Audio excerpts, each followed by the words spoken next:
Hello दोस्तों, आज हम मिसाइल्स के बारे में बात करेंगे। क्योंकि जैसे हम देखते हैं आजकल, जैसे यूएसए ईरान का वॉर चला हुआ है या जैसे रशिया और यूक्रेन का वॉर चला हुआ है, तो इसमें हमारे को डिफरेंट जो मिसाइल्स है उनके बारे में सुनने को मिलता है। तो यहाँ मैं मेनली दो मिसाइल्स की बात कर रहा हूँ। एक मिसाइल होती है हमारी बैलिस्टिक मिसाइल और दूसरी होती है हमारी क्रूज़ मिसाइल।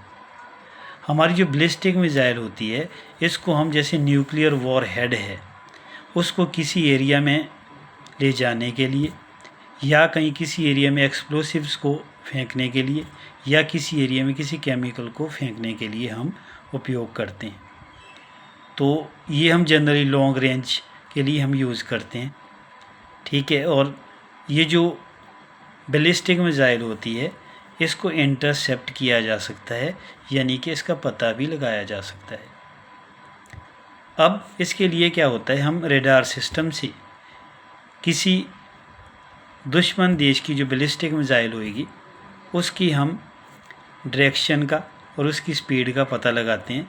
फिर आपका क्या होता है कि एक मिसाइल छोड़ी जाती है, तो उस मिसाइल के द्वारा हम उस दूसरे देश की जो बैलिस्टिक मिसाइल होगी उसको हम डिस्ट्रॉय कर देते हैं और इस तरीके से हम अपने को प्रोटेक्ट कर सकते हैं। अगर हम बैलिस्टिक मिसाइल के बारे में बात करें तो अगर मैं रेंज वाइज इसके टाइप की बात करता हूँ तो ये कई प्रकार की हो सकती है। जैसे आपका एक होती है शॉर्ट रेंज बैलिस्टिक मिसाइल। अब ये जो शॉर्ट रेंज बैलिस्टिक मिसाइल होती है इसकी जो रेंज होती है वो 300 किलोमीटर से लेकर 1000 किलोमीटर तक होती है।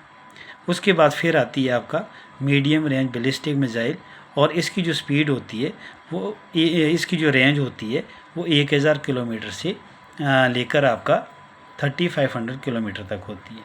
फिर उसके बाद आपका आएगी इंटरमीडिएट बैलिस्टिक मिसाइल, जिसकी जो रेंज होती है वो आपका 3500 किलोमीटर टू 5500 किलोमीटर तक होती है।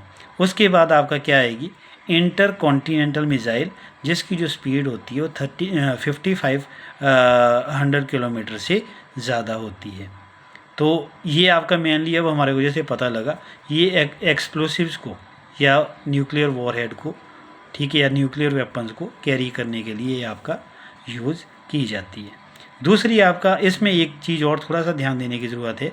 ये जो मिसाइल होती है क्योंकि एक आपका पैराबोलिक पाथ को ये आपका फॉलो करती है, तो ये जैसे जिस एरिया से हम इसको लॉन्च करेंगे वहाँ से ये आपका क्या होगी, ये एटमॉस्फेयर में एंटर करेगी, फिर एटमॉस्फेयर से ये बाहर निकल जाएगी, फिर ये पैराबोलिक पाथ को फॉलो करते हुए फाइनली ग्रेविटी के द्वारा ये अपने टारगेट को हिट करती है, ठीक है। तो ये हमारे को बैलिस्टिक मिसाइल का पता चला। अब मैं यहाँ बात कर रहा हूँ क्रूज़ मिसाइल की। अब जो क्रूज़ मिसाइल होती है वो आपका क्या होता है, ये एटमॉस्फेयर से बाहर नहीं जाती है, ये एटमॉस्फेयर के अंदर ही अपना मार्ग खुद डिटरमिन करती है, ठीक है। और ये टारगेट के अकॉर्डिंग अपनी जो दिशा होती है उसको बदलती है। इसके अंदर क्या होता है, इनबिल्ट नेविगेशन सिस्टम होता है, जिससे क्या होता है इसका जो प्रिसीजन है यानी कि इसकी जो अचूकता है वो बढ़ जाती है। और यदि आपका जो टारगेट है वो अपने मार्ग से अगर यदि इधर उधर भी हो जाता है तब भी ये उसको हिट करती है, यानी एंड पॉइंट तक हम इसको क्या कर सकते हैं, कंट्रोल कर सकते हैं। और इसी कारण इसका जो प्रिसीजन है वो काफ़ी बढ़ जाता है। अब इसमें एक चीज़ ध्यान देने की ज़रूरत है, ये जो आपका क्रूज़ मिसाइल है ये भी कई तरह की होती है और इसके जो टाइप्स है वो हम मैक नंबर के अकॉर्डिंग देखते हैं। अब ये मैक नंबर क्या होता है, जब हम किसी ऑब्जेक्ट की स्पीड को साउंड की स्पीड से डिवाइड करते हैं तो हमारे पास मैक नंबर आता है। साउंड की जो स्पीड है वो लगभग आपका 343 मीटर पर सेकंड होती है।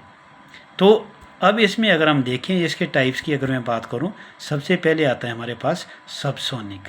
अब ये सबसोनिक का क्या मतलब हो गया, इसका मतलब ये हो गया कि सबसोनिक क्रूज मिसाइल वो मिसाइल होती है जिसका जो मैक नंबर है वो 1 से कम होता है। फिर आता है आपका ट्रांससोनिक। ट्रांससोनिक क्रूज मिसाइल वो होती है जिसका जो मैक नंबर है वो लगभग 1 होएगा। फिर उसके बाद आती है सुपरसोनिक।